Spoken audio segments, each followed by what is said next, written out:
क्या कारण है कि इसका नाम मेहरानगढ़ है? कि मैं जब बच्चों को कहता हूं इसको मेहरानगढ़ क्यों कहा जाता है, तो बच्चे कहते हैं कि सर ये मोर की आकृति में बना हुआ है। मैं कहता हूं एग्जैक्टली, ये मोर की आकृति में बना हुआ है इसलिए इसको मयूर ध्वजगढ़ कहते हैं। यह किला मोर की आकृति में इसलिए क्या कहलाता है? मयूर ध्वजगढ़।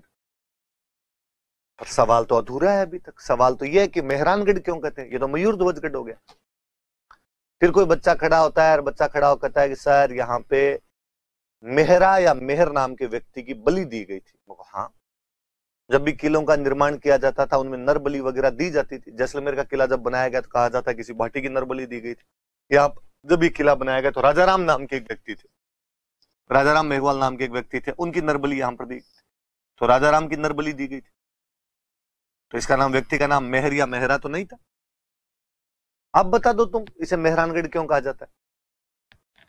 बच्चा फिर खड़ा होता है और बच्चा खड़ा होकर कहता है सर ये मेहर पहाड़ी का नाम, मेहर पहाड़ी पे बना हुआ इसलिए। मैं फिर कहता हूं कि उस पहाड़ी का नाम चिड़िया टूंक है, कि चिड़िया टूंक पहाड़ी पर बना हुआ।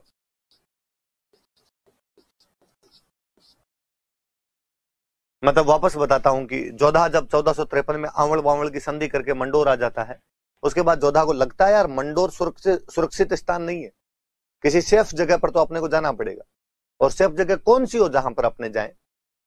तो वो जिस जगह का चुनाव करता वो चिड़िया टूंक की पहाड़ी थी। चिड़ियानाथ जी नाम के एक साधु रहा करते थे।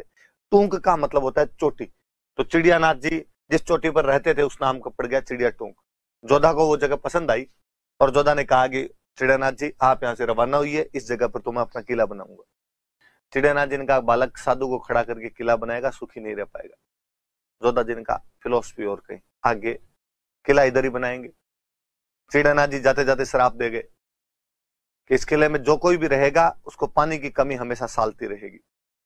इस किले में जो कोई राजा बनेगा वो अपने पोते का मुंह नहीं देख पाएगा। चमत्कार को नमस्कार है, चिड़ियानाथ जी के दोनों श्राप फलीभूत हुए। मेहरानगढ़ के जोधपुर किले के अंदर हमेशा पानी की कमी बनी रही और वहां पर जब तक राजा रहे थे वो कोई भी अपने पोते का मुंह नहीं देख पाए। हालांकि जब मैं ये बात कहता हूं तो क्लास में कोई ना कोई बच्चा बोल ही जाता है सर अब देख लिया, अब देख लिया।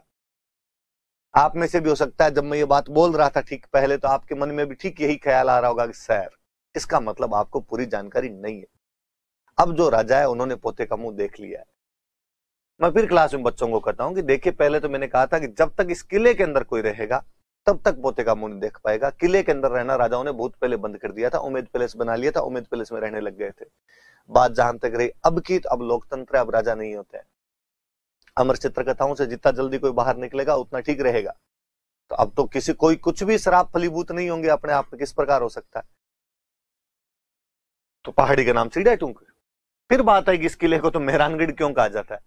संभवतः मैंने शायद उस टाइम बताई होगी कि ये जोधा ने बनवाया था किला। जोधा राठौड़ था, राठौड़ सूर्यवंशी होते हैं, सूर्य को मिहिर बोलते हैं।